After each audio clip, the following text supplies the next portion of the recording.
This is La Louvière in Belgium. This is a place where you can see some drones. That is a fire truck. There's some police vehicles. Today is a very special day because this is going to be the 8th ASTRID user days. And that is the location where everything is going to take place today. And when I say today is a very special day, well, it's also a special day because yesterday, well, day before yesterday, ASTRID released a press release about the next generation ASTRID network to secure public safety.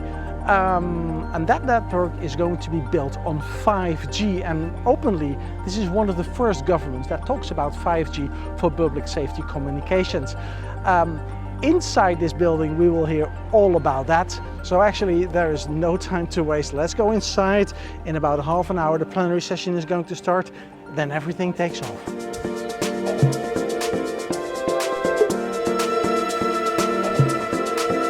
Alright, so to give you a little bit of an idea of what's going on here, this is the entrance of the event. People are subscribing here. Entrance to the exhibition is just over here, and this is a very large, well set up exhibition, I must say, and it's already jam-packed. Many exhibitors, some 60 plus the exhibitors are exhibiting here the solutions. Ericsson, BTM, Frequentis is exhibiting here, Samsung is exhibiting here, we have Proximus, we have Juma, we have Panorama antennas, we have Atos of course. I'm looking for Airbus. Airbus must be here as well. Axians, we have LIFO. They are having a premiere actually this week with their SIM card. Something has to do with their SIM card. I'm not sure exactly what, but I'll check it out later. And of course, Motorola Solutions is always present as the ASTRID user days. So when we take a look further, we have it in back. I'm not walking in the back for. We have Crosscall, Nokia, Abion with Sapura, Critical Communications Finland. This is like a mini Critical Communications World, then organized by an operator. I cannot remember any other event in the world nowadays, maybe in Scandinavia, that is really showcasing their latest solutions to the end users. Flash private mobile networks, we got Hexagon over here, so there are really a lot of organizations present. Now, it's a very short walk from the exhibition floor to the plenary session. We'd also like to welcome our honorary guests from abroad.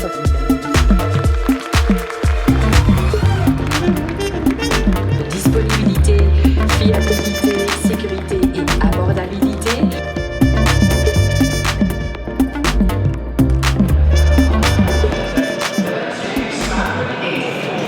That's the buffet. It's around 12:30, but in the meantime, the board of directors of ASTRID is doing their tour around this facility here.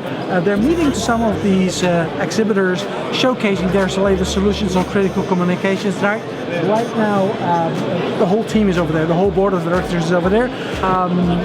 But in the meantime, it's so important, as you can see right now, that the latest technological solutions are being presented to these end users, and there are many of them. There are many of them. And when we look at the future of critical communications, all of the solutions that are out there that are important for critical communication, for governments, public safety, and so on, they are exhibited right now at this event. There's much going on here. And actually there's too much going on to cover in 15 minutes right now. So, okay, let's have a look at what's further happening at the show. This gentleman is Christophe Gregoire, CTO of ASTRID, and we're here at ASTRID User Days. We have been here together, we had this talk about the future of technologies, the car of the future we're sitting in, right? That was the DeLorean car, exactly. Yeah, I'm not sure if you have seen that video, you can take a look at my channel, but that was an interesting interview where we talked about the future of ASTRID. We are now, right now, in the future of ASTRID because you guys have released a press release and you are already talking about 5G for critical communications for public safety end users. That is a big leap from Tetra to 5G. What happened in between? Yeah, the point is we will not make the jump in one step, of course. It will be an evolution. First of all, we go not directly to 5G, so we will make the first step to 4G. But of course, we want to be future-proof, so the evolution is 5G. But since the solution we will build will be based on a partnership with the mobile operator in Belgium, everything will depend on them, the pace they have to deploy 5G in Belgium. So that's the first step. And in between Tetra and ASTRID, of course, we will take time to build the solution. So we will try to build also the necessary solution, the bridge, the gateways, to make a smooth transition from Tetra to the next generation critical communication network. What is your biggest concern with this transition? Because there will be a concern somehow, right? Yeah, actually, beside the financial stuff. Yeah, I would mention it. It's a huge challenge. Okay, the financial is an issue, and you heard during the plenary session.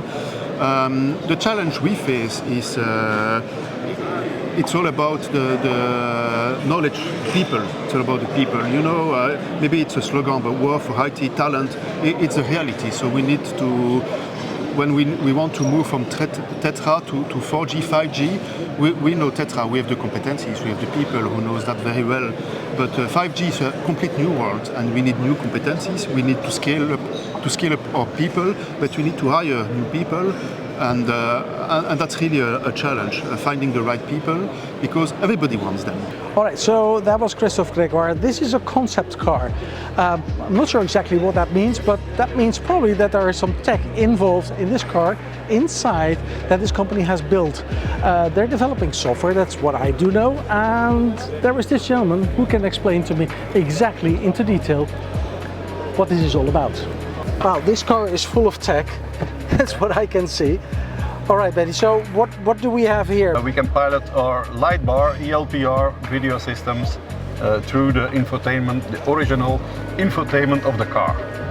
We only have to push on the home button and it changes to the original screen of the car.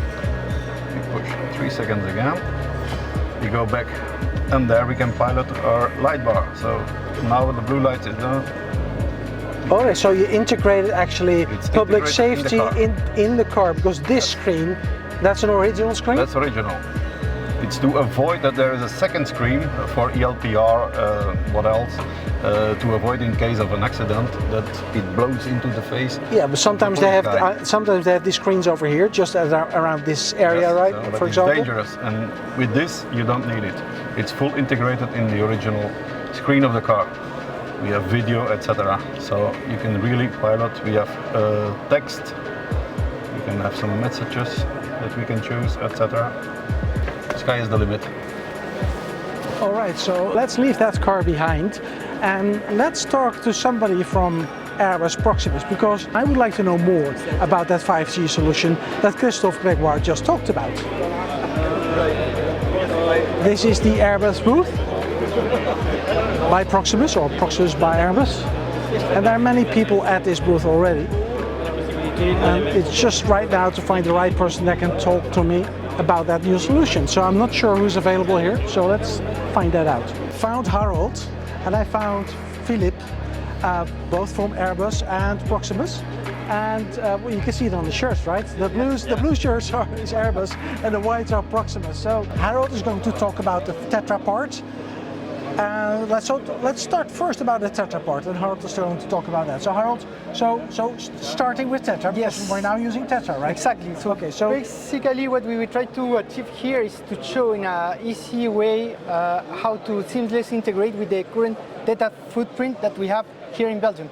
So basically we install a Pico TVS under that closet that you don't see, and with that we are creating a coverage that is directly connected to our core here in Belgium, and that gives us connectivity to the core of 5G that is provided by Proximus. So then in that case, we can do a seamless integration between Tetra and 5G. So wait a minute, this is the Tetra radio? Yes, and that's the 5G phone. That's a 5G phone? Yes, connected over 5G. And it's got Agnet? Yes, Agnet Tetra. And I can call without any latency. Here I have a Tetra dispatcher. Wait a minute, without any latency. So in Tetra we have 300 milliseconds latency, right? This is the same. Yeah, indeed. Of course you have the same, maybe 1 extra millisecond for the transmission part, but what I'm trying to say is you don't have delay on the message. What about the 5G part then? So actually here we have our Proximus 5G innovation platform. And actually, if you look behind me, you have there a 5G antenna. Okay, that's we have a over there, local yes. presence here. Yeah, and here we have a 5G standalone private network, which is connected to the Tte interface you saw before. And if you have 2 times 5G, or if you have multiple people using 5G, you have the possibility, or a dispatcher, here you see the dispatcher screen, you have the possibility as a dispatcher to see over 5G the location of people, of policemen, fire departments, etc. But they can also share video of their point of view. So here we see the video from one 5G smartphone, the point of view of, for example, a police officer. It could be a smartphone, it could be such smart glasses. The point of view of one person, one safety worker. The dispatcher can see the video, his point of view, can see the location of all people on site, and actually now the dispatcher can also share that same video, share that point of view with other users in the field, and share that video stream, sharing what is happening for everyone. Or you could have such a robot to go where no man can go. Interesting. Yeah, very cool actually. It's very cool, exactly, that's what he said. It's a cool solution, and I'm really looking forward when that will be implemented for the first time with the emergency services. Yeah, definitely. Thank you. Now, I have not yet seen that solution implemented anywhere in the world on 5G, but it's only a matter of time. Now, there's another thing. There are 2 other exhibitors I want to speak, and that one is Abion and also, of course, LIFO, because they have great news about the SIM card. So let's first check out if somebody is available at Abion about this new radio, 4G, 3GPP standard. So let's take a look there. You guys have created something fantastic as a small company. You normally would say that the development of a radio would be done by a manufacturer that is experienced in developing new radios. You made it possible. Listen to this. These guys made it possible with only 100 employees, right? Without that's indeed the number of staff we have. Yeah, that's what I. Yeah, that's very what I creative guys. Yes. So this is the latest and greatest of Abion. Indeed. Tell us all about it. Well, it's a brand new terminal that has been developed in-house with the genius of a few people internally of Abion. And we have listened very carefully to what the market wants. I think it's one of the strengths of Abion. And this led to the development of this terminal. It's an LTE terminal. We call it the LTH. It's a hand portable device, a very robust terminal with a side connector, rugged terminal with a large PTT button, volume buttons, and a very robust screen and display.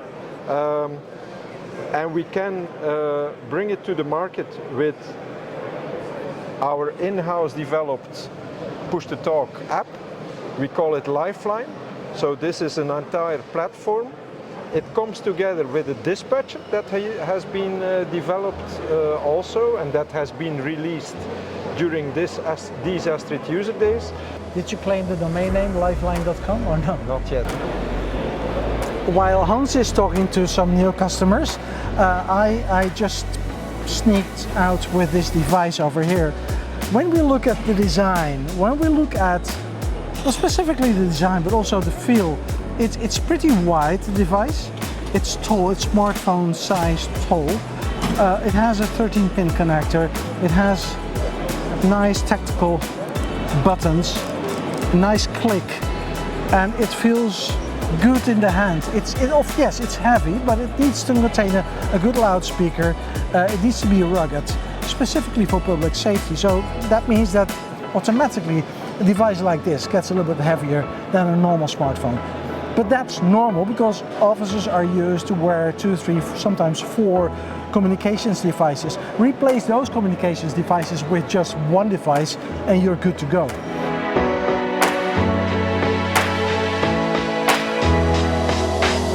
This is Maurits Sanderberg. You know Maurits Sanderberg from one of my other vlogs about the LIFO SIM. We're now talking about a second solution actually that LIFO has created. it's not a dual SIM, it's a twin SIM, but it's not two SIMs, it's one SIM. It's actually two SIMs. It's two SIMs, okay. Earlier this year we had the video with you about the single SIM solution, and you had this demonstration in the border area, crossing the border. Fantastic. And you said, fantastic. And we had always connection. Yes. And the funny thing is, although the switching is very fast when we are in border areas and so on, it's just 3, 4, 5 seconds, you've seen it. We were getting these questions from public safety saying, okay, can it be much more faster? So they wanted to have the switch within 1 second. And now, during these ASTRID user days, we are introducing to the market the twin SIM solution, meaning there's one SIM in the device and there's another SIM in the device. And now we are capable of switching the data path from SIM 1 to SIM 2. And actually, the switching time is now below 100 milliseconds. In every situation? In almost every situation. Okay, in almost every situation. Because so there are situations that are, you know, not possible to switch anyway, right? When if there's no network, when there's no network, you can't switch. That's it. Talk to you at Critical Communications World again. Absolutely, in June. In June, yeah, only just a few weeks away. Okay. By the time I'm publishing this video, probably it's tomorrow. Okay. Okay. Thank you very much, Maurits. See you in Vienna. See you there. Okay. Bye. Bye. So, this is the last moment of the day. Cheers, by the way.